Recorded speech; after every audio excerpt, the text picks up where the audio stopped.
Is narrow reading area. अगर patient बोल रहा है मुझे पास का जो दिखता तो है पर कम दिख रहा है, ठीक है, रीडिंग पूरा कवर नहीं हो पा रहा पेज, तो उसमें हम क्या करेंगे, एक तो फिटिंग हाइट चेक करेंगे, ठीक है, आपकी फिटिंग हाइट और प्रोग्रेसिव जो हम प्रोग्रेसिव की फिटिंग हाइट और जो लेंस की एक्चुअल जो आंख के अंदर आप सेंटर लेंगे उसकी फिटिंग हाइट देखेंगे। बोलने का मतलब है आपको क्या करना है, ये चश्मा आपने लगा दिया किसी पेशेंट को और वहां पर आप डॉट लगा देंगे पिपल के सेंटर में, ठीक है, ये फिटिंग हाइट हो गई।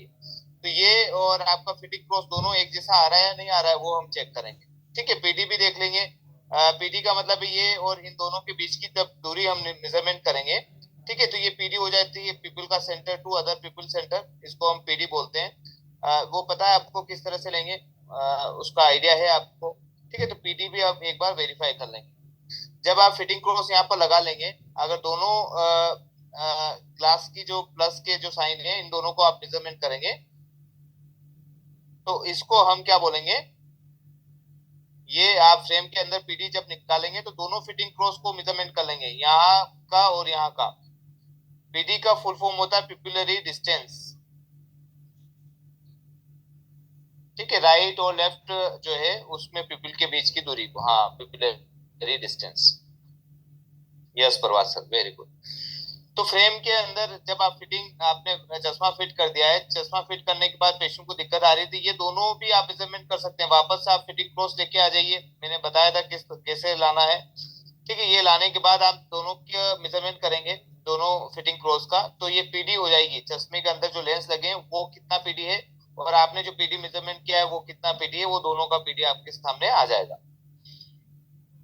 एडिशन पावर भी आपको मेजरमेंट करना है कि एडिशन पावर जो आपने दी है वो परफेक्ट है या नहीं है, और pantoscopic tilt and decrease vertex distance. तो आपको इस सॉल्यूशन के लिए क्या करना रहेगा, अगर ये सभी ओके है फिर भी दिक्कत आ रही है, ठीक है, एडिशन पावर भी ओके, फिटिंग हाइट भी ओके, पीडी भी ओके, तो फिर आपको पेंटोस्कोपिक टिल्ट देना है और वर्टेक्स डिस्टेंस को डिक्रीज करना है, ठीक है। जो चश्मा जैसे आपने किसी पेशेंट को ये पहना रखा है और इसमें ये वर्टेक्स ये पेंटोस्कोपिक टिल्ट है, ये वाला जो नीचे वाला लोअर एज है ये अंदर की तरफ आंख की तरफ करना है आपको, सॉरी, हाँ पेंटोस्कोपिक टिल्ट देंगे हम, तो आंख के अंदर करेंगे तो ये पेंटोस्कोपिक टिल्ट हो गया है, ठीक है, आंख के अंदर करेंगे, ये आंख यहाँ पर है और लोअर जो एज है, ठीक है, फ्रेम का उसको अंदर की तरफ करेंगे, पेंटोस्कोपिक टिल्ट हो जाएगा ये, और यहाँ पर हो सकता है 5 से 7 डिग्री तक का पेंटोस्कोपिक टिल्ट दे सकते हैं। वर्टेक्स डिस्टेंस जो है वो डिक्रीज कर सकते हैं। वर्टेक्स डिस्टेंस डिक्रीज करने के लिए आपको क्या करना पड़ेगा, ये नोज पेड जो है इनको थोड़ा सा क्लोज कर लीजिए, ये ओपन है, ये इस तरह के हैं, तो इनको इस तरह से ओपन कर लीजिए, क्लोज कर दीजिए, ठीक है, ये ऐसे हो जाएंगे, ये इतने ज्यादा फैले हुए हैं, तो उससे क्या है कि वर्टेक्स डिस्टेंस जो है कम हो जाएगी। ये फॉर्मूला है, अगर ऐसा कोई पेशेंट आता है तो आप इस तरह से सॉल्यूशन कर सकते हैं। पेरीफेरल विजन ब्लर है एंड मूव्स, कई बार पेशेंट बोलता है कि आपने कोई बड़ी फ्रेम दे दी और बड़ी फ्रेम की वजह से क्या होता है,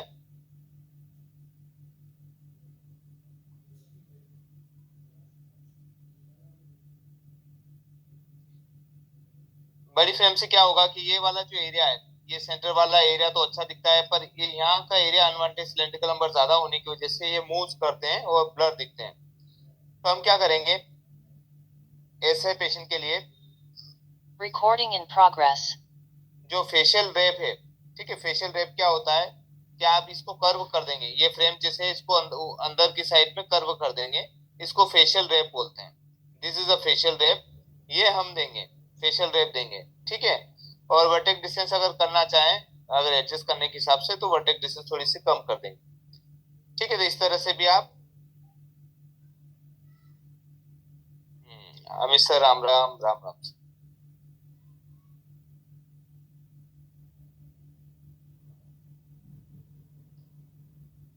साथ में यहाँ पर देखेंगे अगर पेशेंट बोल रहा है पेशेंट लिफ्ट हेड और ग्लासेस टू रीड, ठीक है, जब भी रीड करने की कोशिश करता है पेशेंट तो जो हेड है उसको थोड़ा ऊपर की तरफ करता है तब जाके उसको दिखता है, ठीक है।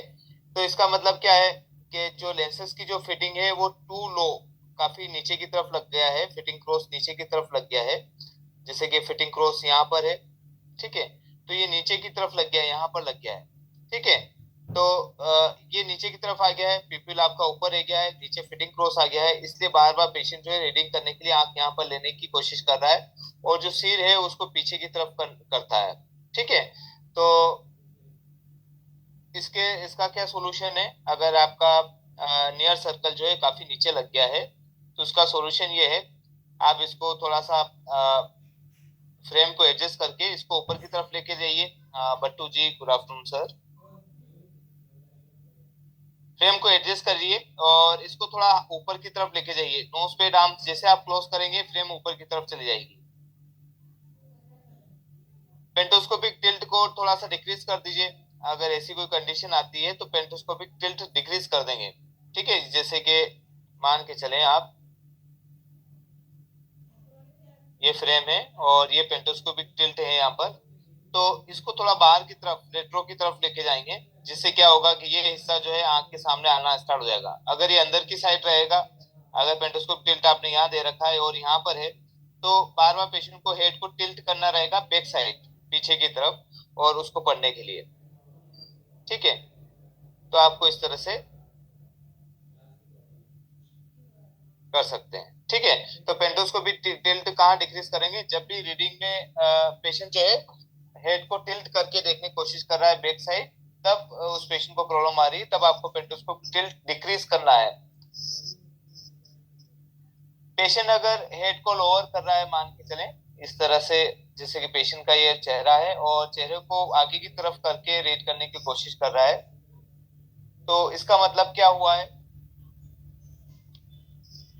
जो फिटिंग है वो टू हाई हो गई है, पीपल का जो सेंटर है उससे ऊपर फिटिंग क्रॉस लग गया है, इसका मतलब ये हुआ है। ठीक है, तो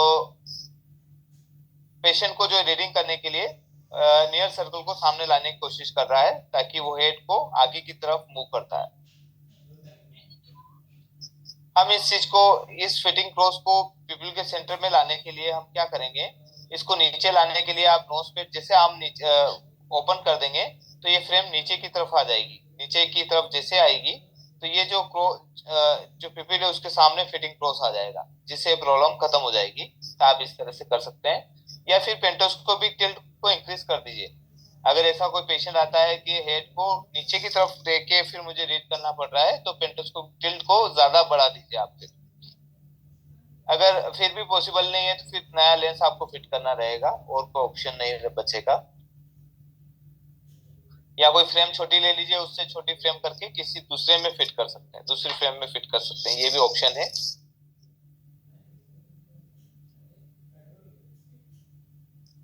पेशेंट जो है बेसिकली जो भी रीडिंग मटेरियल है उसको ऑफ साइड रखना पड़ रहा है पेशेंट को। ठीक है, सामने सेंटर में ना आकर पेशेंट दोनों आंखों से जब देखता है तो उसको सेंटर में मटेरियल नहीं रखना पड़ रहा है, उसको थोड़ा सा साइड में रखना पड़ रहा है, यहाँ पे रखना पड़ रहा है, यहाँ पे रखना पड़ रहा है। तो इसका मतलब क्या है कि जो पीडी है वो करेक्टली नहीं ली गई है, और मोनोकुलर पीडी को एक बार वेरीफाई करिए और करेक्ट पीडी के अकॉर्डिंग लेंस को फिट करिए।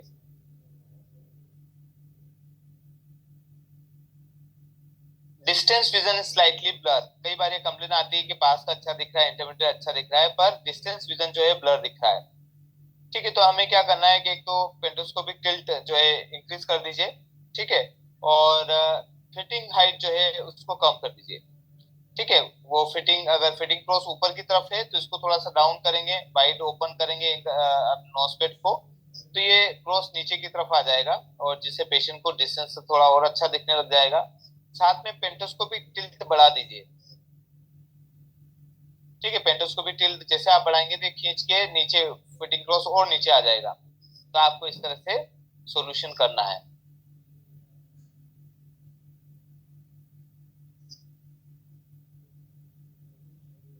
ये लेआउट चार्ट है, ये लेआउट चार्ट आप कहीं बरीलक्स वाले से, एस्लोर कंपनी से, निकॉन से, कोडक, जायस, सबसे आप ये ले सकते हैं। इससे क्या है, पीडी मार्किंग आप अच्छे से कर पाएंगे। कैसे करेंगे? जैसे कि मान के चलें आपने कोई फ्रेम का सिलेक्शन कराया है, ये इस तरह की राउंड कोई फ्रेम ली है, मान के चलें एग्जांपल के लिए। ठीक है, और इसमें दो डॉट लगा रखे। ये डॉट जो है हमने फिटिंग हाइट के हिसाब से लगाए, जो कि पिपल का सेंटर है। अब क्या करते हैं हम कि ये जो नोज ब्रिज है इसको सेंटर में रखते हैं। ये जो वी मार्क दिख रहा है आपको, तो कहीं पे ऐसा सेंटर मिलाइए कि तीनों बाहर की दोनों लाइनें एक जैसी दिखे इधर और इधर, या तीन लाइन एक जैसी दिखाई दे।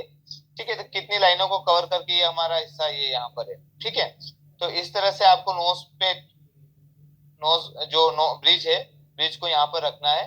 ठीक है, तो ब्रिज को इस तरह से रखिए कि ये जो लाइनें हैं, दो लाइनें अगर यहाँ दिख रही है, दो लाइनें इस साइड भी दिखना चाहिए ब्रिज के दोनों तरफ।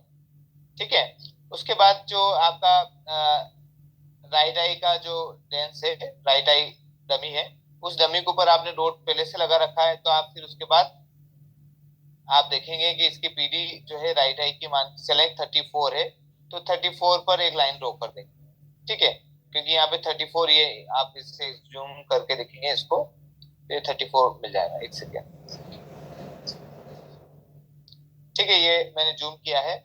अगर सपोज कोई ग्लास है आपके पास में और उसमें 34 आ रहा है, तो 34 पे आराम से यहाँ पे लाइन ड्रॉ कर देंगे आप।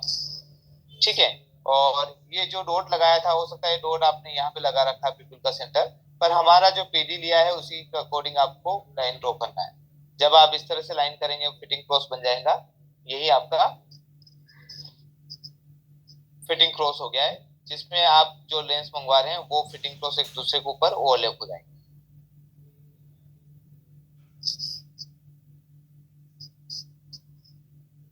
ठीक, लेआउट चार्ट से आपको पीडी मार्किंग करना भी आ जाएगी अच्छे से।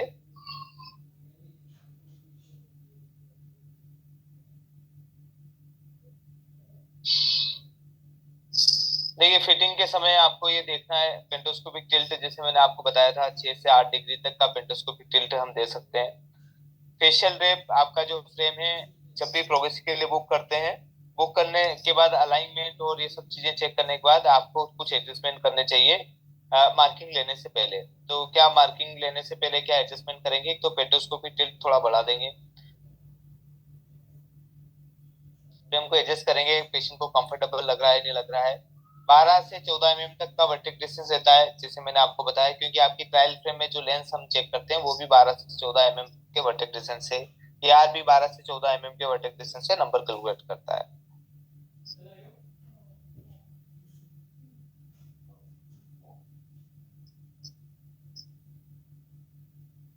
पीडी पिपुलर डिस्टेंस, मेजर पिपुलर डिस्टेंस, ये कैसे मेजरमेंट करेंगे? पिपुलोमीटर हो सकता है, या फिर आपके पास स्केल है, ऑप्थेल्मिक स्केल है, ऑप्टिशियन रूलर है, इनके थ्रू आप ये चीजें चेक कर सकते हैं।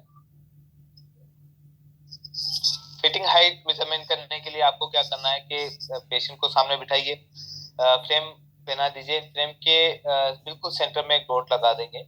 इस तरह से लगाएंगे जैसे कि आपने पीडी का मेजरमेंट किया, ताकि ये डॉट और आपका पीडी दोनों एक्यूरेट एक दूसरे के आसपास ही आए, ताकि उससे हमें और कॉन्फिडेंस आ जाए कि आपने जो पीडी ली है वो परफेक्ट ली। ठीक है, तो ये जो हमने मार्किंग की फ्रेम के ऊपर, ये जो डॉट लगाया है, ये बेसिकली फिटिंग हाइट के लिए लिया है कि फिटिंग हाइट कितनी होना चाहिए। बाकी कितना इस साइड लगना चाहिए, कितना इस साइड लगना चाहिए, उसके लिए आपको आईपीडी लेना ही जरूरी है।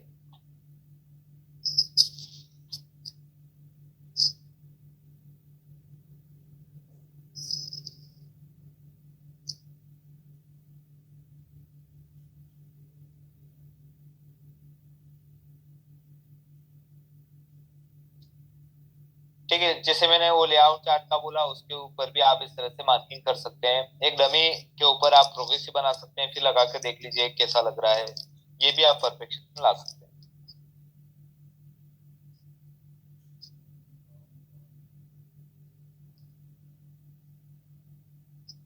ये इस तरह से जो है मेजरमेंट करना चाहिए हमें। ब्रिज को सेंटर में रख लीजिए, और यहाँ पर देखिए एक लाइन बाहर की तरफ है, एक लाइन बाहर की तरफ है, ये सेंटर हिस्सा आ गया है। अब हमें लगाना है 34 डिग्री, तो 34 डिग्री पर हमने यहाँ पे लाइन ड्रॉ की है। यहाँ 35 लिखना है, यहाँ पे 35 पर एक ड्रॉ कर दिए। ठीक है, इसके ऊपर जो सेंटर लेंगे, पीपल का सेंटर लेंगे, वो हो सकता है यहाँ पे आए, यहाँ पर आए, यहाँ पर आए, कहीं पे भी आ सकता है, तो सेंटर का भी आपको ध्यान देना है। ठीक है, ये लाइन मिला देंगे तो फिटिंग क्रॉस आ जाएगा। तो जहां पर ये प्लस का साइन आता है उसी के ऊपर आपको प्रोग्रेसिव यूज करना है।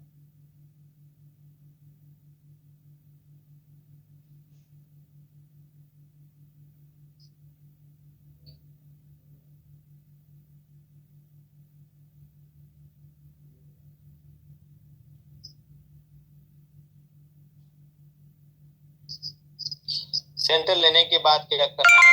देखिए, बाद या तो Received आपको 150 rupees on Google Pay for business. आपने किसी फ्रेम के ऊपर किसी पेशेंट का सेंटर लिया है, ठीक है, जैसे यहाँ पर लिया है, सेंटर के ऊपर एक लाइन ड्रॉ कर दीजिए आप इस तरह से, ठीक है। दूसरी आंख में भी इसी तरह करेंगे, एक लाइन ड्रॉ कर देंगे, ठीक। अब हम क्या करेंगे कि पीडी देखेंगे। पीडी जो है ब्रिज का बिल्कुल सेंटर वाला एरिया है, उससे हम पीडी मेजरमेंट करेंगे। तो यहाँ पर देखिए, यहाँ से यहाँ तक की दूरी जो रहेगी 34 है, और यहाँ से यहाँ तक की दूरी जो है 32 है। तो 32 पर एक लाइन ड्रॉ कर देंगे, एक 34 पर लाइन ड्रॉ कर देंगे। तो ये फिटिंग क्रॉस हो गया है।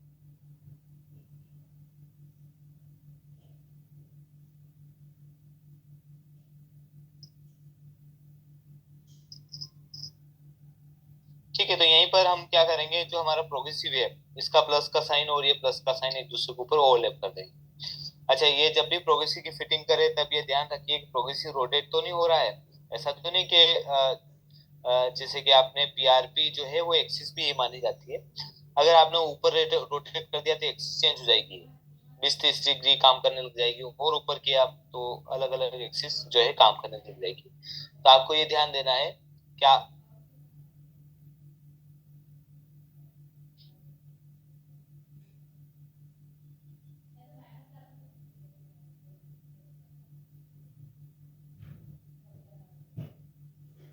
हाँ, ठीक है, तो आपको ये इस तरह से कर सकते हैं। ठीक है, यहाँ पर जैसे आपने डॉट लगा दिया है, यहाँ पर पिपल का सेंटर लगा दिया है, फिर एक लाइन ड्रॉ कर दीजिए आप। ये लाइन जो है वो फिटिंग हाइट कहलाती है। This is a fitting height. ठीक है, अब हम जो पीडी लेंगे वो पीडी हो सकता है यहाँ पे आए, यहाँ पर आए, कहीं पे आ सकती है। पर ये जो लाइन आपने खींची ये हॉरिजॉन्टल लाइन है। अब ये हॉरिजॉन्टल लाइन के जो है 3 mm के बाद ही, ठीक है, आपका जो है पावर का प्रोविजन स्टार्ट हो जाएगा। तो ये ध्यान रखिएगा, 3 mm के बाद ही पावर का प्रोविजन हो रहा है। तो जहां पे भी जो लाइन आप ड्रॉ करेंगे वहीं से 3 mm नीचे से पावर का प्रोविजन स्टार्ट हो जाता है। तो ये ध्यान रख के फिर आपको मार्किंग करना चाहिए।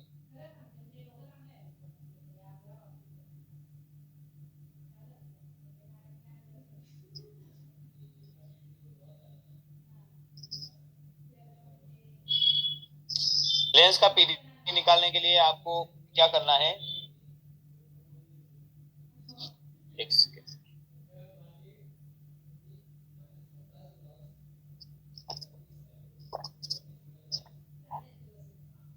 देखिए, आपके पास में कोई मान के चले कोई पुराना प्रोग्रेसिव आया इस तरह का, इंग्रेविंग साइन देखेंगे आप इस तरह से, ठीक है। अब ये लेआउट चार्ट पर रख दीजिए ऐसा कैसा, जैसे जहाँ पे जो डॉट है वहां पर डॉट लगा दीजिए, ऐसा भी कर सकते हैं। ये लेआउट चार्ट है जैसे मान के चले यहाँ पर, ठीक है। तो यहाँ पर ये फिटिंग क्रॉस लेके आ सकते हैं आप इस तरह से, ये डॉट पे डॉट मिला दीजिए, आप इस तरह से भी कर सकते हैं। नहीं तो फिर आप क्या करें, यहाँ से जो 17 mm की डिस्टेंस है, ठीक है, ये दोनों के बीच की जो दूरी है वो 34 mm की है। इसका सेंटर हम लेंगे 17 mm आएगा, ये 17 mm, और इस आंख का भी 17 mm। इन दोनों के बीच की जो डिस्टेंस है इसको हम पीडी बोलेंगे। तो ये लेंस के अंदर से पीडी आप इस तरह से निकाल सकते हैं, ठीक है। दोनों जो 17 mm पर है पुराने वाली फ्रेम में, वहां से आप इसका पीडी निकाल सकते हैं,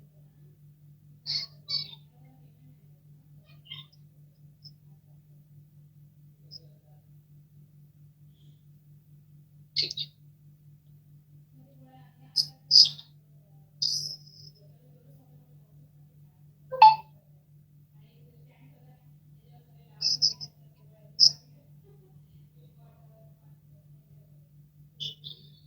जब भी पेशेंट को आप देते हैं कोई भी स्पेक्स, तब आपको ये देखना है कि आपने जो चश्मा बनाया है उसका जो फिटिंग क्रॉस है वो परफेक्टली पिपल के सेंटर में आ रहा है नहीं आ रहा है।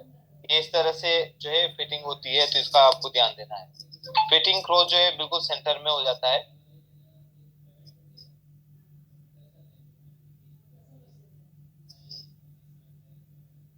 ठीक है, पिपल के सेंटर में आ जाता है। फिर नीचे इसके नीचे देखेंगे पीआर पे आ जाएगा, फिर नियर सर्कल आ जाएगा, ठीक है। तो आपको जो फिटिंग क्रॉस है बिल्कुल सेंटर में रखना है पिपल के।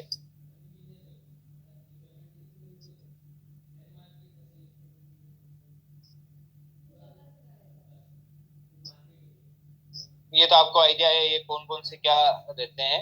और देखिए जब भी आप ये 17 mm का मैंने बताया था, इसमें आप एक और चीज कर सकते हैं, जैसे कि आपके पास में ये लेंस है, लेंस के बाद ये डॉट लगा दिया आपने, डॉट के बाद 17 mm पर भी डॉट लगा दिया, फिर ऊपर में 4 mm ऊपर भी काउंट कर देंगे हम, यहाँ से 4 mm, और ऊपर भी एक डॉट लगा देंगे और यहाँ पर एक लाइन ड्रॉ कर देंगे इस तरह से। तो ये फिटिंग क्रॉस हो गया, ये आपकी पीआरपी हो गई, ये पीआरपी हो गई, ये ओरिजेंटल जो है इंग्रेविंग साइन हो गए।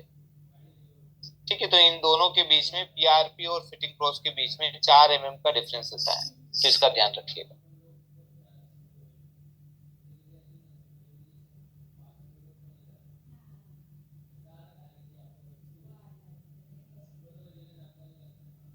ठीक है, ये इंग्रेविंग साइन हो गए, और साथ में इसमें पावर भी लिखिए, 2.2 का मतलब 2.25, ई का मतलब एसिलोर हो गया, पी का मतलब पॉलीकार्बोनेट हो गया है, नियर सर्कल हो गया है। ठीक है, ये लेजर मार्क हो गया है, फिर आप देखेंगे पीआरपी हो गई है, फिर फिटिंग क्रॉस हो गया है, 7 जो है डिस्टेंस रेफरेंस सर्कल हो गया है।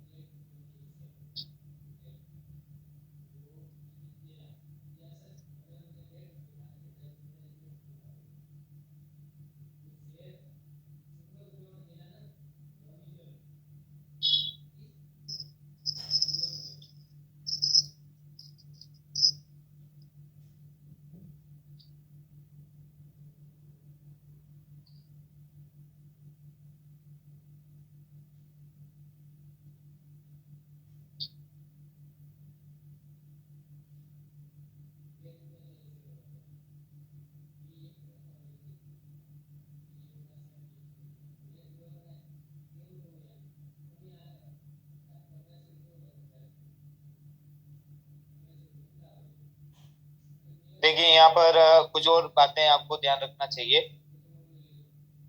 ये जैसे मैंने आपको बता रहा था 12 और 18, 10 mm जो है मिनिमम ऊपर रख सकते हैं, 18 mm जो है नीचे की तरफ रख सकते हैं मिनिमम। ठीक है, तो ये तो आपको रखना ही है, इससे छोटी फ्रेम नहीं देना है कभी भी।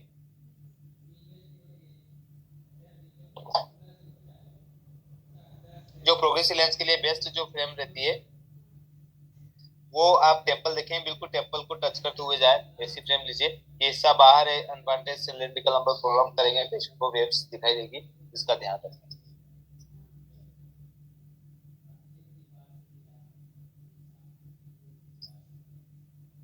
पेंटोस्कोपी टिल्ट मैंने बता ही दिया था आपको, 6 से 8 डिग्री तक का पेंटोस्कोप टिल्ट दे सकते हैं अलग अलग डिफिकल्टी के लिए।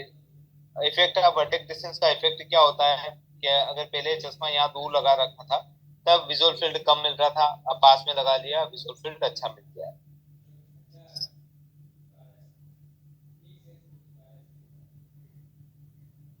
पेंटोस्कोपिक टिल्ट से क्या फायदा मिल रहा है? पेंटोस्कोपिक टिल्ट नहीं था तो ये इमेज देखिए आप, इसमें क्या हुआ कि आपका जो विजन है वो नेरो बना हुआ रहता है। जैसे पेंटोस्कोपिक टिल्ट जो है थोड़ा सा और बढ़ा देते हैं हम, आंख के अंदर की तरफ कर देते हैं, तो अब क्या होगा, पेंटोस्कोपिक टिल्ट जो है वो भी बढ़ जाएगा।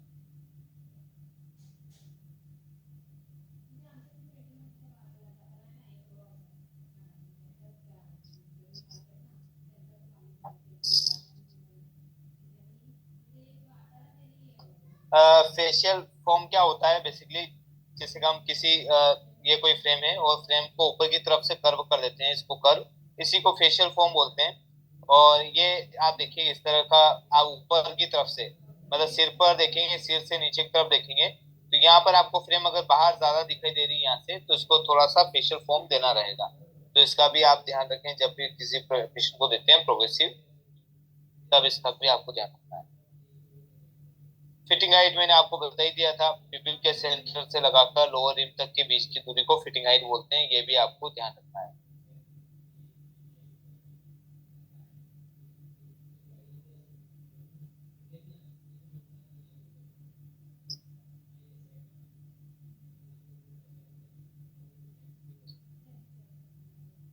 दूसरी एक फजी फिटिंग नहीं करना है। फजी फिटिंग क्या होती है कि जैसे कि आपने सेंटर लगा दिया किसी का एक्यूरेट, और फिर आपने सोचा है ऐसा तो नहीं इसको दूर में दिक्कत आने लग जाएगी, मैं फर्स्ट टाइम यूज कर रहा हूँ, तो 1-2 mm अपन नीचे की तरफ कर लेते हैं।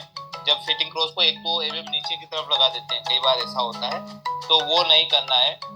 इसका भी आपको ध्यान देना है।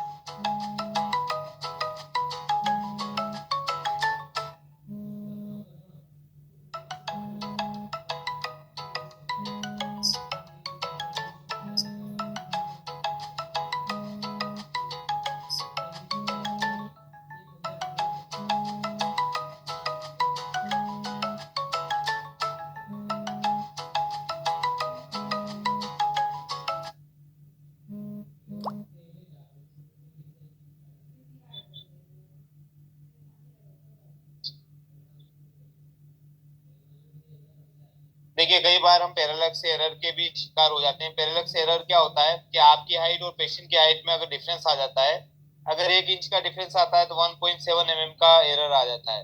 1.7 mm जो आपका फिटिंग क्रॉस है वो ऊपर की तरफ लग जाता है या नीचे की तरफ। पीपुल यहाँ पर रह जाती है, फिटिंग क्रॉस ऊपर लग गया, या पीपुल यहाँ पर रह जाती है, फिटिंग क्रॉस नीचे की तरफ आ जाएगा। तो ये पैरेलक्स एरर भी आता है, तो इसका भी आपको ध्यान देना है। 1 इंच फिटिंग हाइट में 1.7 mm का एरर आ जाता है।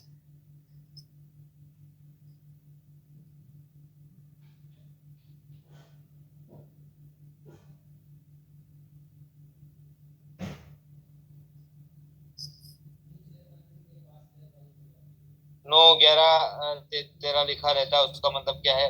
9 11 कहाँ पे लिखा रहता है सर? फिटिंग हाइट भले लिखी हुई रहती है, कई बार आपने देखा होगा फिटिंग हाइट लिखी रहती है, बाकी 9 9 11 13 जो है वो मैंने देखा है।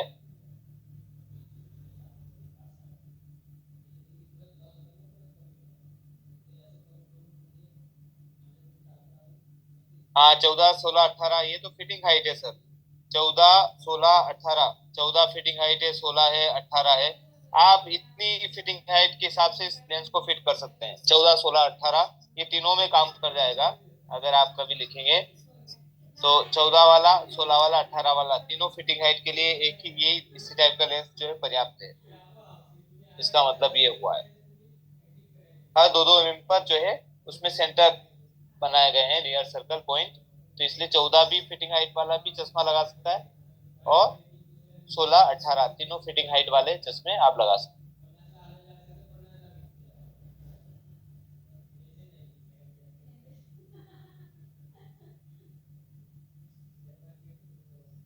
इसका मेजरमेंट करने के लिए आपको क्या करना है कि फ्रेम को आपने पेशेंट को पहना दिया है, इस तरह से फ्रेम पहना दिया आपने, और इसके अंदर जो आइज है उस आइज का सेंटर ले लिया आपने।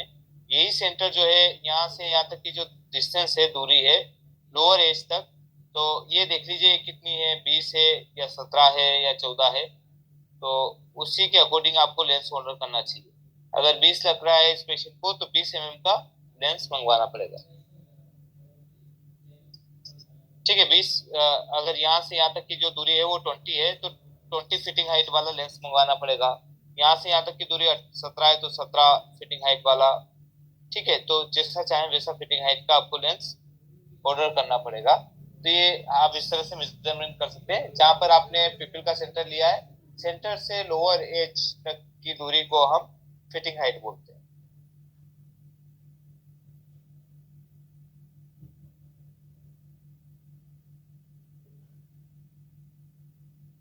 अलग अलग हाइट का मीन क्या है, आप क्वेश्चन पूछ रहे हैं। देखिए जिसकी फ्रेम बड़ी है, वर्टिकल डायरेक्शन बड़ा है, तो उनके लिए थोड़ी फिटिंग हाइट ज्यादा चाहिएगी। जैसे किसी का फेस लंबा है पर ठीक है लॉन्ग है, तो लॉन्ग वाले में क्या होगा,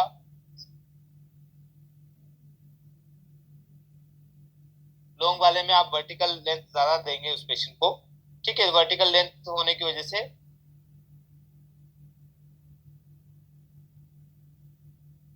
ये कोई फ्रेम है, इसकी वर्टिकल लेंथ ज्यादा है, तो अगर आपने मान के चले इस पेशेंट का फेस लंबा है तो आप इसको थोड़ा सा ज्यादा फिटिंग हाइट वाला मतलब 20 22 mm तक का दे सकते हैं।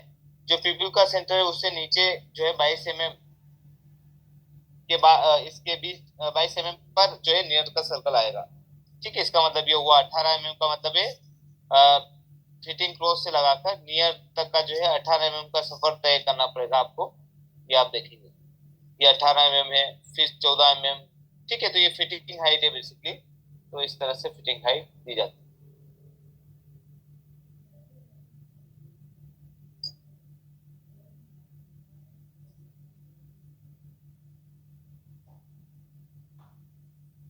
आईपीडी हमने देख ही लिया था किस तरह से आईपीडी लेना है।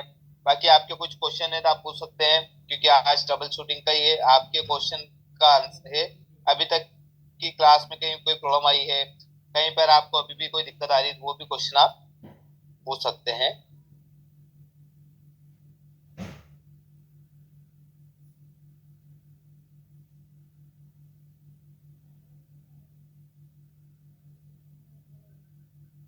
देखिए आपके पास में कभी भी जब भी पेशेंट आता है तो आप कैसे फुटफॉल इंक्रीज करेंगे। हाँ,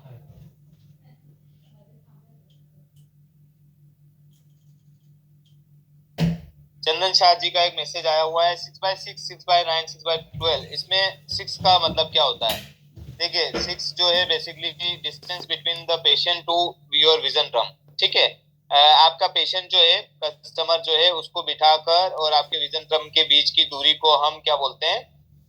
ये 6 आ गया है। ठीक है, ये 6 मीटर की डिस्टेंस पे हम दिखा रहे हैं। तो 6/6 का मतलब ये हुआ है कि जो 6 है वो distance between patient to vision drum, इन दोनों के बीच की दूरी को हम 6 मीटर बोलते हैं। ठीक है, ये 6 मीटर यहाँ पर आ गया है। और दूसरा वाला जो 6 है, हमारा जो पेशेंट है वो भी, एक नॉर्मल जो पर्सन है वो भी 6 मीटर की डिस्टेंस में बैठकर इस चीज को आराम से देख पा रहा है।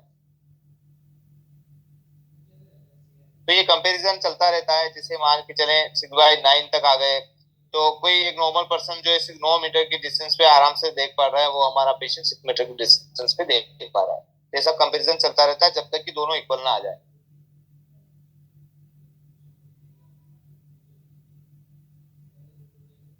ओके, अब आपने ब्रिज हाइट वाले का पीटी कैसे मेजरमेंट करें?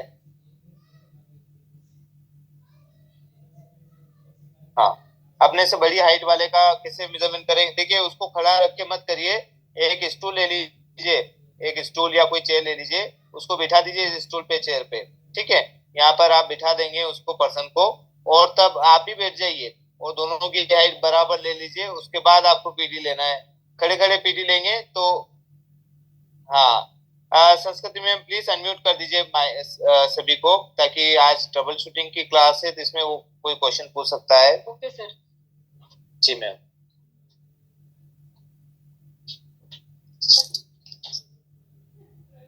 जी मैम, प्लीज अपनी तरफ से अनम्यूट हो जाइए और जिनका क्वेश्चन है वही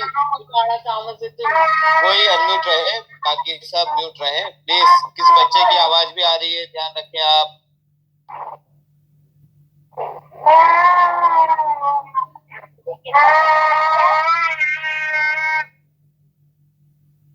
प्लीज वही अनम्यूट होइए जिनका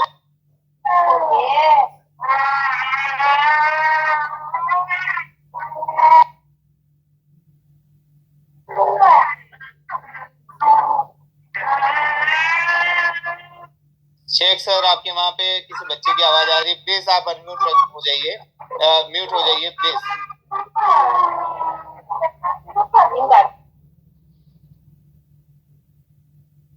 हाँ सर बोलिए, क्वेश्चन पूछिए आपका। किसने बोला था भाई माइक जो है अनम्यूट करा दीजिए, फिर हम क्वेश्चन करेंगे। प्लीज आपके क्वेश्चन पूछिए। सर ये ग्लूकोमा और कैटरेक्ट में कैसे डिफरेंस पता कर सकते हैं? ग्लोकोमा और एक और कैटरेक्ट। कैटरेक्ट। देखिए ग्लोकोमा तो बेसिक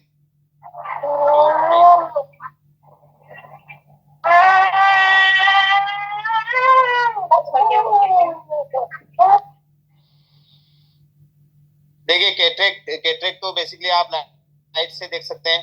ठीक है, और लाइट में आप देखेंगे कि उसमें जो है वाइटनेस, अगर आपको वाटर कलर जो पानी का कलर रहता है वैसा दिखता है अगर लेंस अंदर का, जिससे टॉर्च लाइट आपने टॉर्च एग्जामिनेशन किया, तो इसका मतलब कोई कैटरेक्ट नहीं है। अगर उसमें व्हाइटनेस आ गई, कोई सफेदी आ गई, आपके मिल्क कहे रहता है उसके इक्वल आने लग गया है, तो इसका मतलब उसको कैटरेक्ट स्टार्ट हो गया है। फिर साथ में आप विजन भी लेंगे, उसका विजन डिक्रीज हो जाएगा, 6/6 ना होके 6/12 हो जाएगा।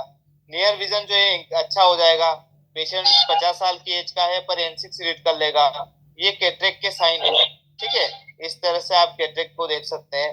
और ग्लोकोमा में देखिए उसमें तो इंट्राकुलर प्रेशर, जो आंख का एक प्रेशर होता है जिसको हम बोलते हैं इंट्राओकुलर प्रेशर, आईओपी, ये आईओपी जो है 17 से 20 तक होना चाहिए।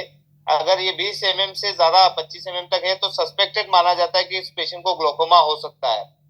ठीक है, ये हो सकता है। 25 से ऊपर अगर आईओपी आता है इंट्राकुलर प्रेशर तो इसको ग्लोकोमा बोलते हैं। तो इस ग्लोकोमा को मेजरमेंट करने के लिए हमें इंट्राकुलर प्रेशर का मेजरमेंट किया जाता है। साथ में जैसे मैंने आपको बताया था कि एंटीयर चेम्बर बना हुआ है, ठीक है, जैसे ये आंख बनी है और आंख के अंदर जो है इस तरह से आइरिस बनी है और यहाँ पर लेंस आ गया है और इस भाग को हम एंटीयर चेम्बर बोलते हैं, एसी। अब इस एसी का भी एंगल देखा जाता है, ये एंगल कितना है, ज्यादा बड़ा है, छोटा है। छोटा होता है तो इसमें ग्लोकोमा होने के चांसेस है, तो वो भी साइन देखा जाता है। तो ग्लोकोमा देखने के लिए हमारे पास इंस्ट्रूमेंट होने चाहिए और ये इंस्ट्रूमेंट जैसे कि NCT, non contact tonometer, tonometer से जो है ग्लोकोमा का प्रेशर मेजरमेंट किया जाता है। किसी भी आंख का प्रेशर जो मेजरमेंट किया जाता है वो टोनोमीटर से होता है। एनसीटी ऐसा ही इंस्ट्रूमेंट है जो कि आंख का प्रेशर बताती है। जैसे आप इस मशीन को, इस तरह की मशीन रहती है और हैंडहेल्ड रहती है और जैसे ही आंख के पास में लेके जाते हैं इसमें एयर निकलती है, वापस टकरा कर आती है, वो सेंसर मेजरमेंट कर लेते हैं। तो इससे प्रेशर पता चल जाता है, 15 है, 18 है, 20 है, कितना प्रेशर है वो मेजरमेंट कर सकते हैं। और भी तरीके हैं, बाकी ग्लोकोमा जांच करने के लिए आपको कहीं पे रेफर ही करना पड़ेगा और कोई ऑप्शन नहीं है हमारे पास। ठीक है सर। प्रभास सर बोल रहे भाई प्रोग्रेसिव लेंस में मार्किंग के बारे में थोड़ा और बताइए। हाँ, प्रोग्रेसिव मार्किंग के लिए आपको क्या करना है, एक तो फ्रेम को पूरा एडजस्ट कर लीजिए। हाँ, टॉर्च लाइट से नहीं होगा सर, ग्लोकोमा टेस्ट नहीं होगा टॉर्च लाइट से। इसके लिए आंख का प्रेशर, जैसे ब्लड प्रेशर, किसी पेशेंट को ब्लड प्रेशर है और उसका मेजरमेंट हम ऐसे मेजरमेंट नहीं कर सकते हैं जब तक कि आपके पास में ब्लड प्रेशर मेजरमेंट करने की कोई मशीन ना हो। ठीक है, उसी तरह आंख का भी प्रेशर के लिए भी आपको मशीन यूज करना पड़ेगी, बाकी टॉर्च लाइट से हम मेजरमेंट नहीं कर सकते हैं। सर ग्लूकोमा में भी लेंस डलता है? नहीं, ग्लोकोमा में तो देखिए बेसिकली क्या रहता है, ग्लोकोमा होता क्यों है उसका एक रीजन है कि इस आंख का शेप मेंटेन करने के लिए आंख के अंदर भी पानी बनता है। जैसे ये मान के चले ये आंख है, ऐसे ऐसा डायग्राम अपनों ने देखा था पिछली बार। अब क्या रहता है कि जो लिक्विड बनता है आंख के अंदर, और वो लिक्विड क्या है, यहाँ से यहाँ पर बनता है। इसको थोड़ा सा कलर ब्लैक कर देते हैं। यहाँ पर बनता है और इस तरह से चलता रहता है, ये चल के और इससे करके ये बाहर निकल जाता है। ठीक है, ये प्रोसेस होती है। इससे क्या होता है कि ये जो ग्लोब है इसका साइज एक जैसा बना रहे, ये पिचके नहीं, और इसका प्रेशर जो है 17 से 20 के बीच बीच में बना हुआ रहे। ये लिक्विड इसलिए बनता है ताकि आंख का प्रेशर मेंटेन हो रखे। पर ये कई बार ये लिक्विड बाहर नहीं निकल पाता है, यहाँ पर ये लिक्विड बाहर नहीं निकल पाता है, उसकी वजह से आंख में जो 17 से 20 प्रेशर होना चाहिए वो 25 तक पहुंच जाता है, तो ये ग्लोकोमा हो गया है। तो बेसिकली ग्लोकोमा में यहाँ पर हमें कहीं पर होल करना पड़ेगा, कुछ पाइपलाइन बिछानी पड़ेगी कि पानी बाहर की तरफ आना स्टार्ट हो जाए। तो इसकी सर्जरी होती है, बाकी लेंस की नहीं होती है। कई बार अगर ग्लोकोमा और मोतियाबिंद एक साथ अगर डायग्नोस हो गए तो दोनों को एक साथ ऑपरेशन कर दिया जाता है। बाकी ग्लोकोमा का एक सिंपल अलग से ही ऑपरेशन किया जाता है। अगर कई बार ऐसा भी देखा गया है कि जैसे कि ये आंख है और आंख में ये पिपिल है, पिपिल में ये आइरिस है, ठीक है, तो ये पिपिल के जस्ट यहाँ पर आप देखेंगे अंदर लेंस है, ठीक है, लेंस दिखेगा आपको। तो कई बार ये आइरिस लेंस से चिपक जाती है, इसको हम साइनेकिया बोलते हैं। ठीक है, साइनेकिया बोलते हैं इसको। और लेंस से आइरिस चिपकने की वजह से ये जो पानी का फ्लो है वो बाहर यहाँ पे चिपक गया, लेंस यहाँ से चिपक गया तो पानी बाहर नहीं निकल पाएगा और आंख का प्रेशर बढ़ जाता है। ठीक है, तो फिर यहाँ पर आइरिस के होल किया जाता है, ये जो आइरिस के यहाँ पर लेजर डाला जाता है और आइरिस में छेद किया जाता है, ऐसा भी किया जाता है। तो ये ग्लोकोमा के लिए इस तरह की कंडीशन में इस तरह के ऑपरेशन किए जाते हैं। बाकी लेंस नहीं डाला जाता है, लेंस कैटरेक्ट के लिए डाला जाता है। Okay sir, thank you. ठीक सर, थैंक। ये प्रोग्रेसिव लेंस की मार्किंग का बता रहे थे भाई। प्रोग्रेसिव लेंस की मार्किंग के लिए सर आपको क्या करना रहेगा, एक तो पीडी लीजिए आप पेशेंट का, फ्रेम का प्रॉपर अलाइनमेंट कर लीजिए, पेंटोस्कोपी टिल्ट दे दीजिए, ठीक है, उसके बाद फेस के ऊपर भी एडजस्टमेंट कर लीजिए। उसके बाद आपको क्या करना है, फ्रेम के ऊपर एक सेंटर ले लीजिए पेशेंट का, ठीक है, ऐसे सेंटर ले लेंगे, ऊपर एक लाइन ड्रॉ कर देंगे इस तरह से, फिर आप लेआउट चार्ट पे ले लीजिए या फिर यहाँ पर एक लाइन ड्रॉ कर दीजिए। यहाँ से जो भी पीटीआई 32 आई है 32, तो यहाँ से 32 की दूरी पर एक लाइन खींच दीजिए, यहाँ पे 32 पर एक लाइन खींच दीजिए। ये जो क्रॉस आया है इसी का जो अपना प्रोग्रेसिव है इसका क्रॉस यहाँ पर लगा दीजिए। ठीक है, ये सभी सॉफ्ट डिजाइन के लिए, जो सॉफ्ट डिजाइन प्रोग्रेसिव रहते हैं।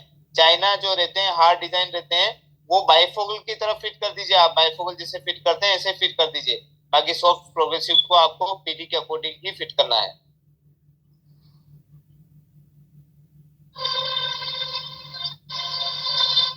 सर महंगा लेंस कैसे बेचे, मतलब हाई प्राइस लेंस को कैसे रिप्रेजेंट करें, एक्सप्लेन करें। हाँ देखिए, कई बार जो हम कोई पेशेंट आता है उसको हम भाप नहीं पाते हैं कि पेशेंट इतना भी अच्छा लेंस ले सकता था, पर हमने नॉर्मल ही लेंस बता दिया है। देखिए, जब भी किसी पेशेंट को आप दिखाएंगे तो प्रोग्रेसिव के सभी क्राइटेरिया बताइए। पेशेंट का आपने देख लिया कि किस तरह का है पेशेंट, उसने फ्रेम कैसी पहनी थी पिछली बार, या वो क्या यूज कर रहा है। देखिए, कई बार हम ऐसे भी डायग्नोस कर सकते हैं कि पेशेंट ने कैसा कपड़ा पहन रखा है, किस तरह का। वो अलग बात है कि कोई अगर किसान आता है कोई इस तरह का जो कि अच्छा है वेल्थ उसके पास, तो वो आप अलग से आप उसकी बातों से आप पता कर लेंगे। बाकी आप उसके ड्रेसअप के ऊपर उसने क्या कौन सा मोबाइल यूज कर रहा है, कौन सी वॉच पहन रखा है, उससे भी आप डिसाइड कर सकते कि हमें लेंस कहाँ से स्टार्ट करना है। और नॉर्मली आप लेंस का ऐसे बताइए कि सर देखिए, इस जो प्रोग्रेसिव है उसमें चाइना भी आता है और ब्रांडेड कंपनियां भी लेंस बनाती है। चाइना तो आप नॉर्मली आप देखेंगे 1200-1500 रुपीज से स्टार्ट हो जाते हैं, पर इतने ज्यादा कंफर्टेबल नहीं रहते हैं। साथ में जैसे हम जाएंगे तो ये मान के चलें, एसुलोर का ही देखें हम, स्पेक्स के नाम से लेंस आता है जो कि 2800 रुपये समथिंग का आ रहा है। और ये भी प्रोग्रेसिव अच्छा है, पर इसमें थोड़ा सा डिजिटल की तरफ जाएंगे हम तो स्पेस डिजिटल के नाम से लेंस आता है या एवरीडे के नाम से आता है। ठीक है, ये वाला लेंस जो है 3400 रुपये समथिंग का आ रहा है। इसमें क्या फायदा है कि इसमें point two point technology use की जाती है, कहीं पे भी आप आराम से इजीली फोकस कर पाएंगे। और एब्रेशन भी कम आते हैं। एब्रेशन का मतलब ये होता है, आप इसी तरफ बात करेंगे, एब्रेशन का मतलब होता है कि साइड में कई बार हम जो डिवाइडेशन लाइन हटाते हैं बाइफोकल की लाइन, इसको हटाने के चक्कर में साइड में थोड़े से एब्रेशन आ जाते हैं। ऐसे दिखते नहीं है, पर इसमें थोड़ा सा ब्लर दिखता है। ठीक है, तो जैसे हम टेक्नोलॉजी अपग्रेड करते हैं ये क्लियरिटी और बढ़ती जाती है। ठीक है, आप इसी तरह जियो डिजिटल की तरफ लेके चले जाइए उनको। एक नया लेंस ये भी आया सर, 5400 रुपीज का आता है। ये भी डिजिटल टेक्नोलॉजी है। अगर आप कंप्यूटर मोबाइल और इनका ज्यादा यूज रहता है, फ्रिक्वेंटली यूज करते हैं, तो ये वाला लेंस ज्यादा बेटर रहता है। इसमें एक तो एब्रेशन भी कम हो जाते हैं और क्विकली फोकस हो जाता है। ठीक है, फिर उसके बाद आप थोड़ा और ऊपर की तरफ चले जाए, एक बरीलक्स लेंसेज आ गया है। इसमें मैंने आपको बताया था कि एस ऊपर का जो विजन रहता है वो सिंगल विजन की तरह रिएक्ट करता है। मतलब ये ऊपर में जो है एस्फेरिक लेंस रहता है, नीचे में भी एस्फेरिक रहता है, बाकी ऊपर में भी एस्फेरिक रहता है, उसके बाद ही पावर का प्रोविजन स्टार्ट होता है। ठीक है, तो इस तरह का भी क्राइटेरिया रहता है। तो इस तरह से आपको अपग्रेड करना है। आप पेशेंट मान के चले तीन तीन ही प्रोडक्ट बताने हैं। तीन का मतलब होता है कि आपने स्पेक्स से स्टार्ट किया, जियोन पे खत्म हो गए। इससे भी ऊपर आते हैं, पर आपके लिए ये ज्यादा बेटर है। तो मेरे हिसाब से सर आप ये भी बना सकते हैं, ये भी बना सकते हैं, दोनों ऑप्शन अच्छे हैं। और अगर क्वालिटी वाइज अच्छा ही चाहिए जिसमें आपको सेटिंग में और क्लियरिटी में अच्छा रहे, तो ये वाला लेंस आप चूज कर सकते हैं। ठीक है, तो इस तरह से आप उसको बताएंगे। अब जैसे मान के चले इससे भी अच्छा कोई वाला आ रहा था, बरीलक्स से या जियोन डिजिटल से स्टार्ट करें कि जियोन डिजिटल आता है, उसके ऊपर आप देखेंगे सर इप्सियो के नाम से भी लेंस चल रहा है। इसमें बेसिकली क्या होता है कि आपके जो हेड और आंखों का जो मूवमेंट है उसके अकॉर्डिंग ही लेंस कस्टमाइज बन के आता है। ठीक है, आप कितनी हाई मूवमेंट करते हैं, आप कितना हेड मूव करते हैं, ये सब नोटिस किए जाते हैं। एक मशीन वही कंपनी वाले मेजरमेंट करके वहीं पे वो बनाकर आपको देंगे। ठीक है, तो ये इस तरह से भी आप पेशेंट को की काउंसलिंग कर सकते हैं। तो कभी भी कोई भी लेंस आप बताएंगे तो इस तरह से पेशेंट की काउंसलिंग करेंगे।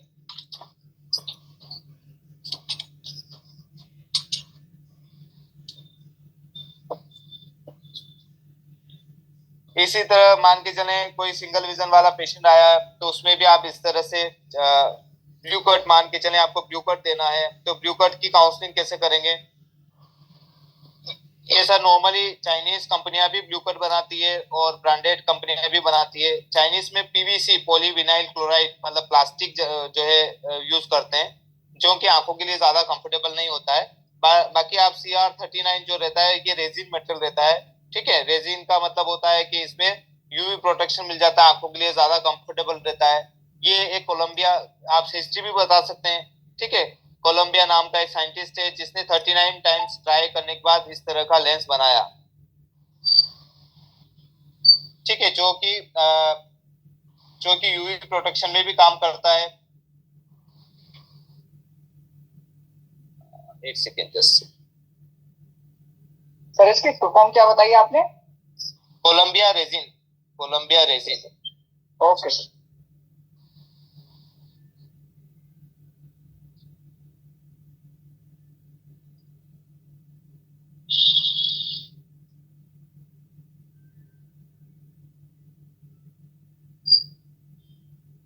एक सेकेंड रुकिए सर, एक सेकेंड।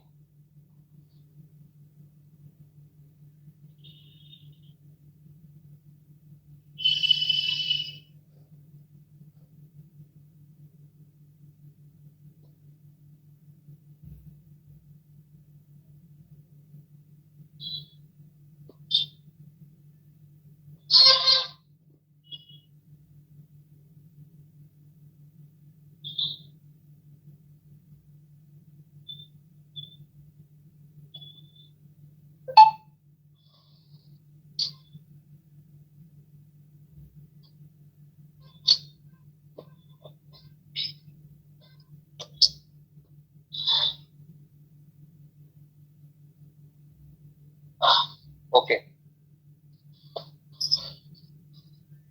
ठीक है। तो ये कोलंबिया रेजिन मेटल जो रहता है वो यूवी प्रोटेक्शन के काम में ज्यादा रहता है और आंखों के लिए ही कंफर्टेबल ये साइंटिस्ट ने बनाया है, ठीक है।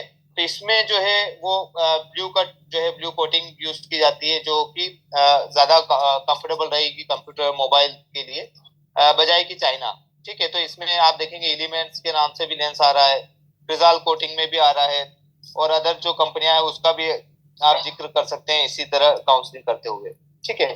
तो आप इनको ऑप्शन दे दीजिए, कस्टमर को उनको ही डिसाइड करने दीजिए कि आप अगर फिर भी आप चाइना बनाना चाहें तो जो भी 700-800 रुपए का जो है ब्लू कट आ रहा है, मान के चले एग्जाम्पल के लिए, फिर लिमिट्स बनाना चाह रहे हैं 1800 रुपीज का आ रहा है, ठीक है। तो इस तरह से आप बोल सकते हैं।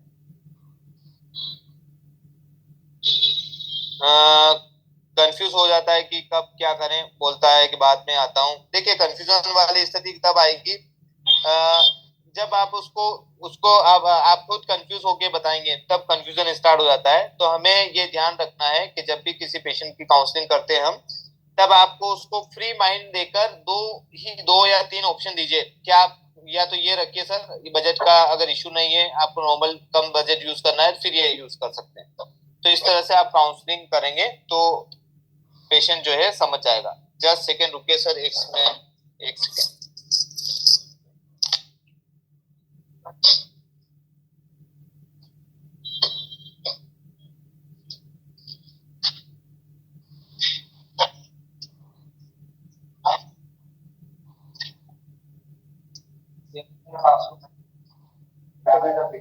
डायरेक्ट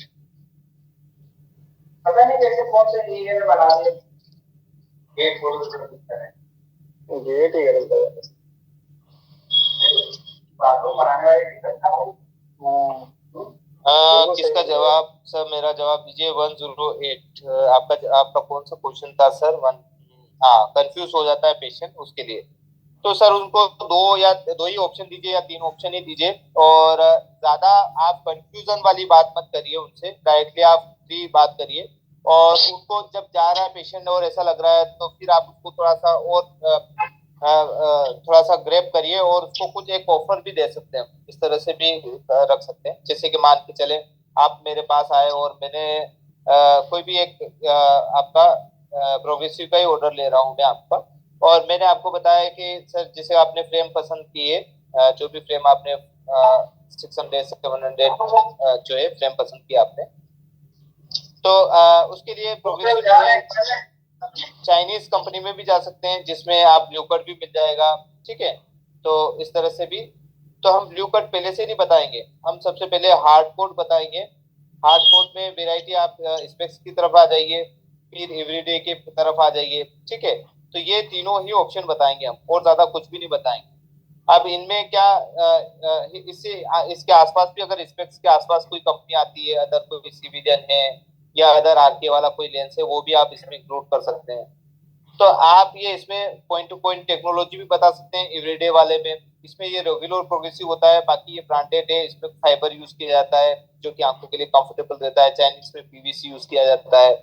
ये दो तीन चीजें यूज करिए, फिर आप पेशेंट अगर सपोज इसकी तरफ जाता है, तब उसके बाद आप बताइए कि सर इसमें ब्लू कट भी रखेंगे आप? ब्लू कट इतने रेट का आ रहा है, बाकी अगर नॉर्मल रखेंगे तो इतने रेट का बन रहा है। तो ब्लू कट जो है मोबाइल टीवी कंप्यूटर के लिए भी रहेगा, ठीक है। तो हम इसमें इंक्लूड भी कर सकते हैं साथ में। ब्लू कट रखना है या नहीं रखना है वो उसकी रहती है चॉइस। अगर ब्लू कट रखना है तो हम थोड़ा फिजाल की तरफ या एचएमसी कोटिंग आती है उसकी तरफ जा सकते हैं, ठीक है। तो आपको ये कंफ्यूजन नहीं करना है, आपको पूरा जैसे ये बता दिया हार्ड कोट, उसके बाद आपको कोटिंग यूज करना है। अगर आप हार्ड इसमें चाइना में ही कोटिंग ब्लू कट सभी चीजें बता देंगे तो फिर कंफ्यूजन स्टार्ट हो जाएगा कि ब्लू कट के रेट में जो है आपका टाइटस आ रहा है, ठीक है, और टाइटस को आपने ब्लू कट में किया तो इसके रेट में आपका एवरीडे आ रहा है। तो यहाँ पे कंफ्यूजन हो जाता है पेशेंट का। तो आपको उसको पहले ये क्लियरिफाई करिए कि आपको जब भी मोबाइल टीवी कंप्यूटर का यूज रहता है या नहीं रहता है। अगर ज्यादा रहता है तो फिर ब्लू कट रखिए, कम रहता है तो कोई जरूरत नहीं सर ब्लू कट रखने की। Blue cut only mobile TV computer के लिए ही प्रोवाइड किया जाता है, बाकी किसी और पर्पज के लिए नहीं किया जाता है। तो आप इस तरह से भी उसको सेटिस्फाई कर सकते हैं।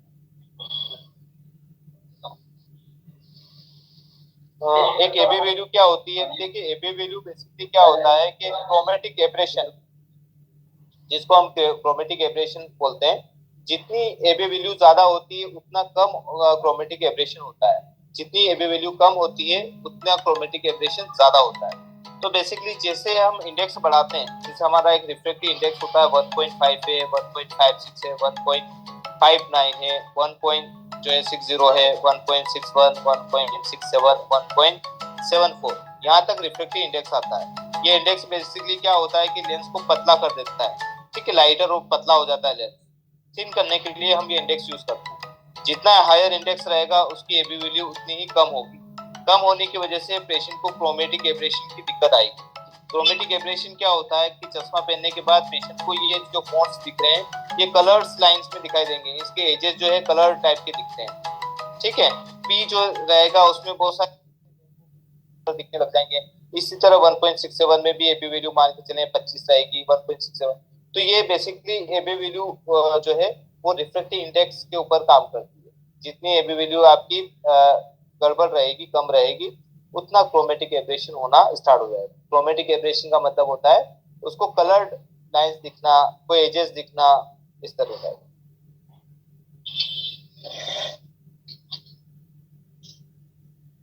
ठीक।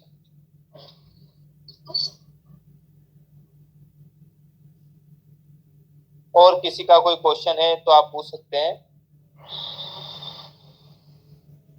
हाँ ठीक। धर्म, जब हम दूर देखते हैं तो हमारा जो लेंस होता है वो रिलैक्स हो जाता है। जी बिल्कुल। इसलिए सर जब हम पहाड़ों पे जाते हैं तो वहाँ पे हमें अच्छा फील होता है, क्योंकि हम दूर दूर से चीजें दिखती हाँ दूर देखते हैं तो सर हाँ, बिल्कुल लेंस रिलैक्स हो जाता है, कंफर्टेबल दिखता है, हमें कंफर्टेबल लगता है। और पास में देखते हैं तो लेंस जो है वो उसके ऊपर प्रेशर लगता है और एक्सपोनेंशियल जो है वो काम करना स्टार्ट हो जाता है, फिर हमें थोड़ा हेवीनेस फील होता है। बिल्कुल राइट।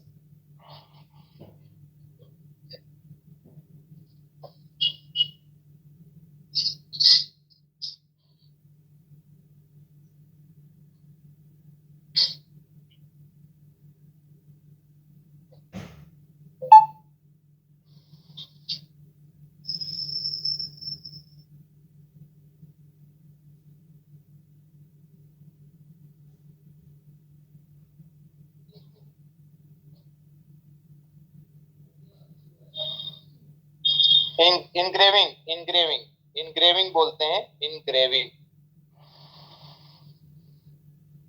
इनग्रेविंग बोलते हैं। और ये इस तरह के जो है इनग्रेविंग बन जाते हैं।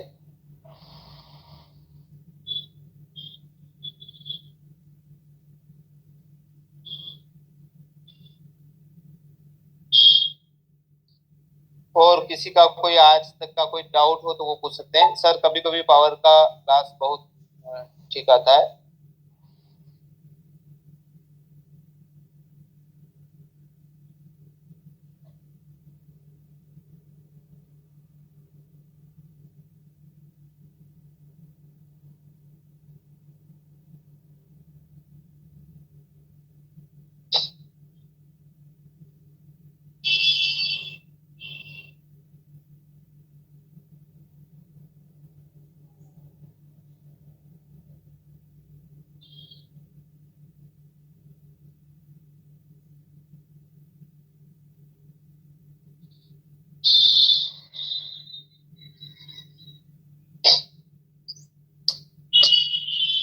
पावर का क्लास बहुत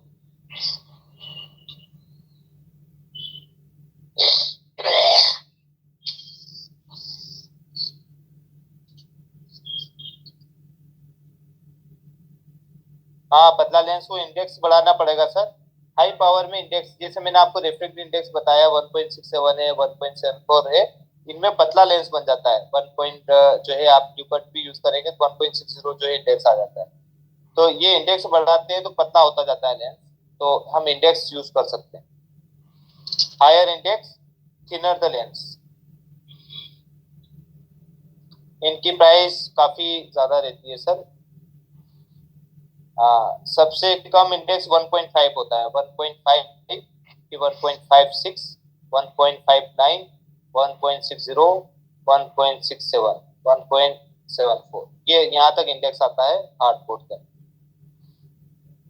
और ग्लास जो है, ग्लास के अंदर आप देखेंगे 1.5, 5 का मतलब है 49 बोल सकते हैं इसको, या 52 बोल सकते हैं। 1.49, फिर 1. जो है 60, 70, 1.80, 1.90, ये ग्लास के अंदर इंडेक्स आता है सर। जी सर जैसे कुछ कस्टमर आते हैं, वो जी उनके जैसे 3.5, 4.5 ऐसे नंबर होते हैं, वो कहते हैं हमें जी। पतले शीशे में चाहिए। अब उन्हें कैसे बताएं, क्या बताएं? देखिए सर, उनका एक तो इंडेक्स बढ़ा सकते हैं हम, और प्लस जो है फ्रेम का जो सिलेक्शन है वो थोड़ी सी छोटी फ्रेम करिए सर। ऐसे पेशेंट के लिए छोटी स्मॉल फ्रेम चूज करवाइए, तभी हो सकता है। या तो वो सर इन लेंस का प्राइस क्या रहता होगा लगभग? 1.67 इंडेक्स अगर आप लेंगे तो शायद 750, 800 रुपए से स्टार्ट होते हैं ये लेंसेस चाइना के अंदर। और ब्रांडेड कंपनी के अंदर लेंगे तो ये थोड़े से महंगे पड़ जाते हैं, 1100-1200 रुपए से स्टार्ट हो जाते हैं।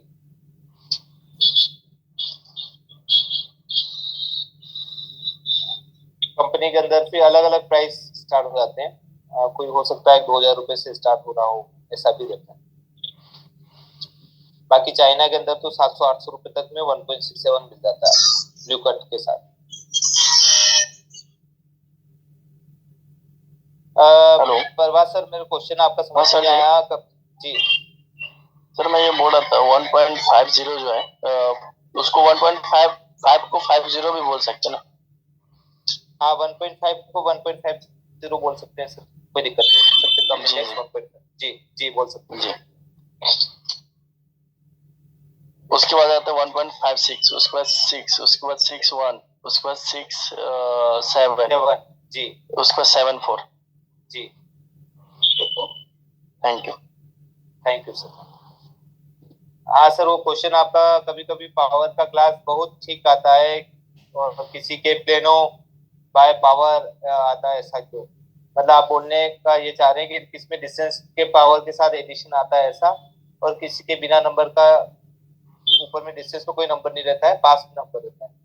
एक बार आप मुझे क्वेश्चन वापस रिपीट करिए सर।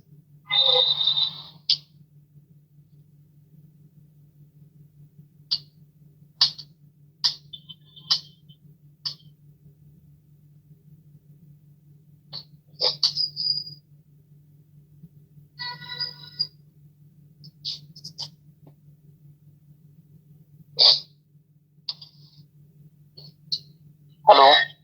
जी बोलिए सर। हाँ सर जी, उनका सवाल ये है कि कभी कभी जो है ना प्लेनो गिलास भी मतलब ठीक रहते हैं।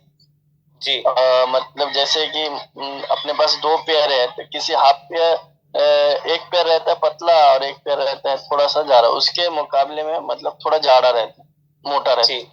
जी। उनका कहना ये है। जी अच्छा अच्छा, दोनों प्लेनों से एडिशन हाँ दोनों। हाँ, पर एक पतला रहता है एक मोटा रहता है, ऐसा क्यों होता है ऐसा? हाँ, कभी कभी जैसे -1 नंबर भी है तो एक नंबर एक पतला रहता है एक जाड़ा रहता है। जी जी, बिल्कुल। ये सर है ना, जब जहाँ पे भी बनता है ग्लास, वहाँ वो उस मैन्युफैक्चर वाले का फॉल्ट है। उसने जो ब्लैंक लिए, उस ब्लैंक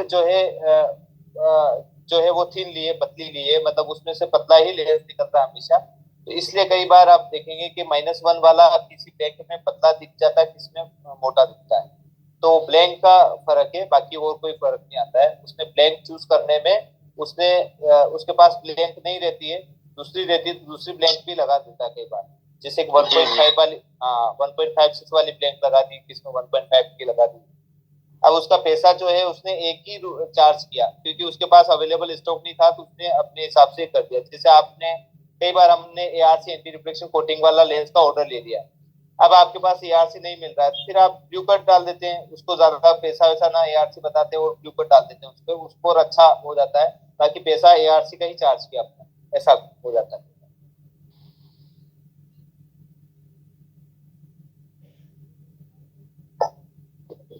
सर जी, ये अभी क्या बताए थे माइक्रो, वो मेरे को समझ, इचिंग को क्या बोलते हैं, माइक्रो नहीं, प्रोग्रेसिव रहते बेसिक। ना। हाँ, प्रोग्रेसिव में उसमें वो हाँ पूछे थे कि माइक्रो जो इचिंग रहती है, इसको और भी कुछ बोलते हैं क्या? इसको जी जी, मैं ही इंग्रेविंग पूछा बोलते हैं। था, हाँ, इंग्रेविंग, जी जी इंग्रेविंग जी। जी।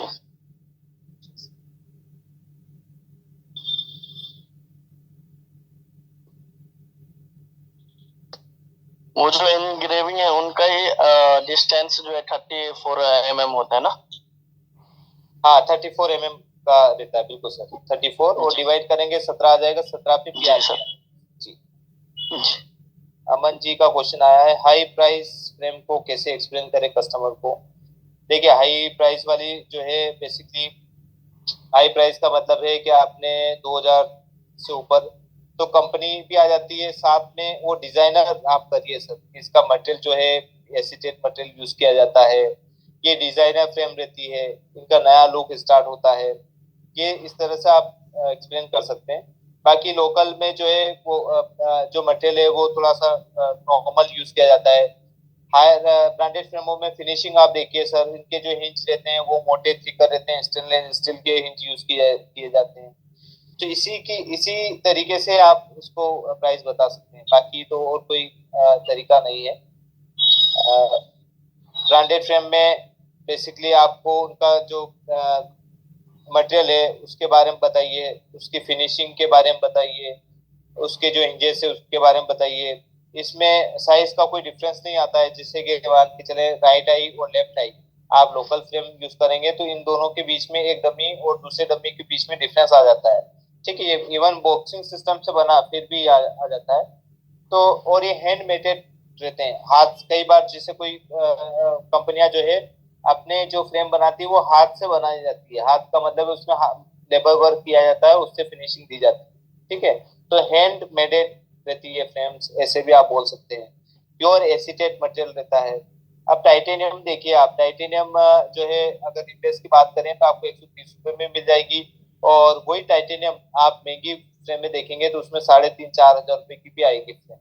तो ये टाइटेनियम जो है वो प्योर टाइटेनियम है, ये मिक्स्ड रहता है, ये इतना कंफर्टेबल नहीं रहेगा जितना कि ये आपका टाइटेनियम। तो इस तरह से आप कंपनी में और इसमें दोनों में कंपैरिजन कर सकते हैं।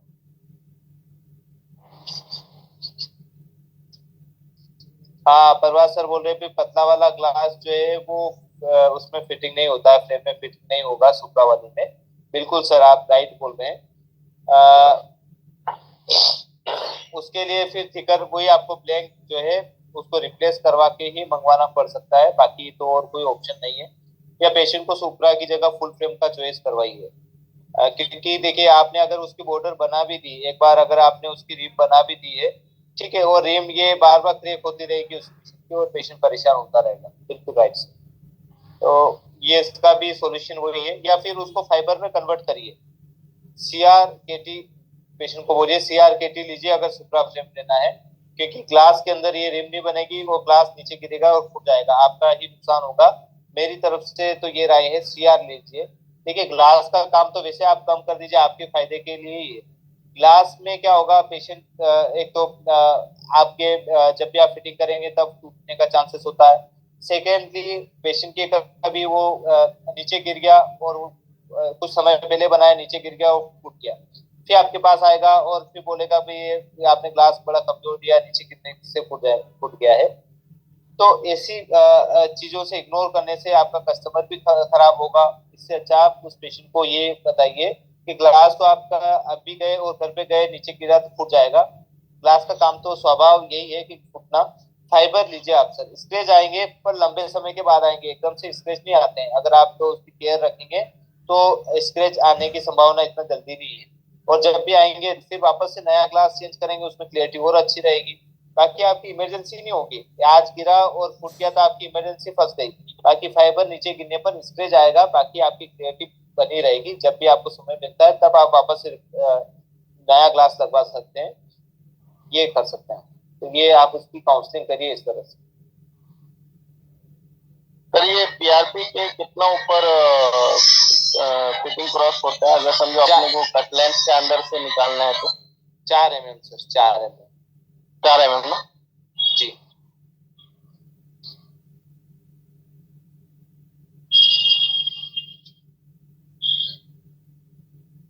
सर थैंक यू जी। सर। हेलो जी सर बोलिए।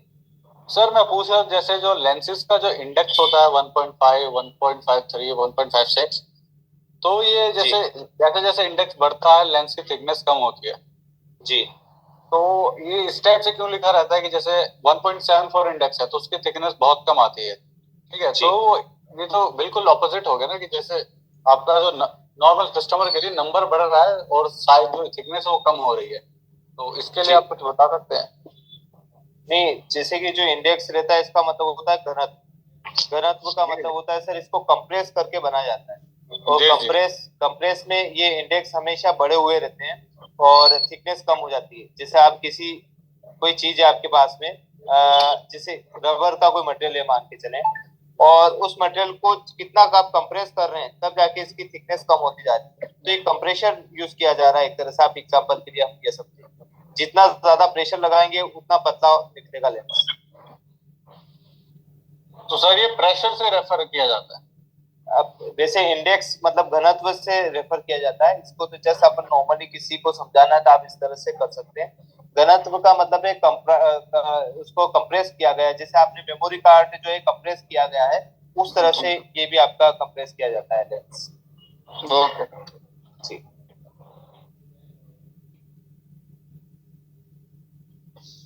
ठीक है, और किसी का कोई क्वेश्चन हो तो पूछ सकते हैं।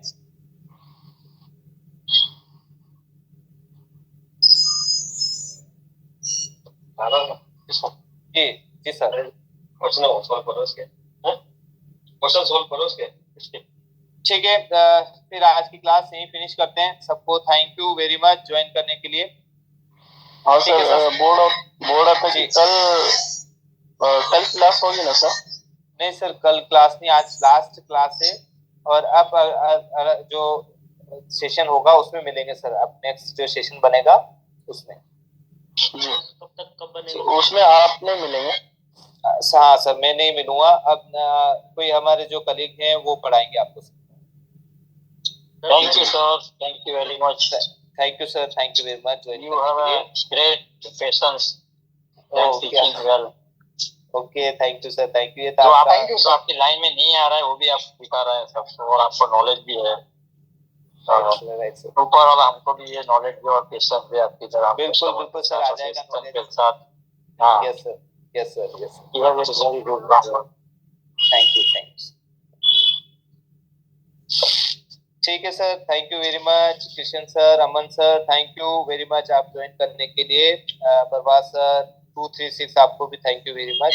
जी सर, जी आपको भी बहुत बहुत थैंक्स। इतने 10 सालों से जो हमें नहीं मालूम था वो आपने हमें बताया और सिखाया, इसके लिए बहुत बहुत दिल से शुक्रिया। Thank you sir. आपने भी कितने पेशेंस से सुना मेरे को, इसलिए मैं आपको थैंक यू बोल रहा हूँ, ताकि सर कल इसलिए अपन क्लास टीच कर पाए। हाँ कल क्लास नहीं है सर, कल क्लास नहीं है। अच्छा तो सर फिर मतलब कल छुट्टी रहेगी ना सर, हमारी क्लास नहीं रहेगी ना कल सर? हाँ कल छुट्टी रहेगी सर, संस्कृति मैम कल छुट्टी रहेगी ना सबकी? Yes sir. जी आज लास्ट लेक्चर है। यस। अच्छा कल तो अच्छा कल गुड फ्राइडे है, ठीक है सर। मंडे को लगेगी क्लास सर? एक्चुअली में हमारा हेलो? सेशन तो अभी क्लोज हो गया, बाकी आपको फोन करके हेलो? बताया जाएगा। जी ठीक है sir, thank you. Yes sir. Hello? जी मैम। हाँ सर आज लास्ट लेक्चर है ना? यस लास्ट लेक्चर है मैम। जी सर। जी okay thank you ma'am, Sanskriti ma'am thank you. Okay thank you sir. Okay thank you ma'am. Sir पूरी class. जी सर आपने कितने मॉड्यूल्स पढ़ाए हैं अभी? आपके सभी मॉड्यूल्स हो गए, वही बीच में रिवीजन भी चला था। सारे कंप्लीट? जी एक बार बीच में फिर वापस आपको पास फोन आएगा, अगर कहीं कोई मॉड्यूल आपका रहेगा तो उसमें फिर वापस आप किसी जो दूसरी क्लासेस आएगी उसमें आप ज्वाइन कर सकते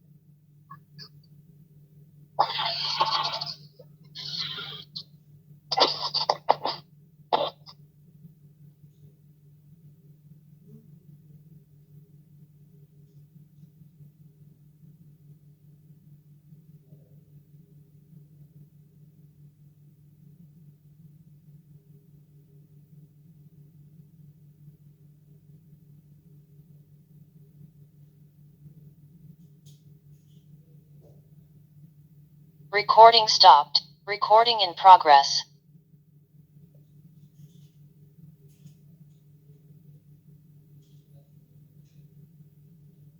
Record.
received 1,400 rupees on Google Pay for Business.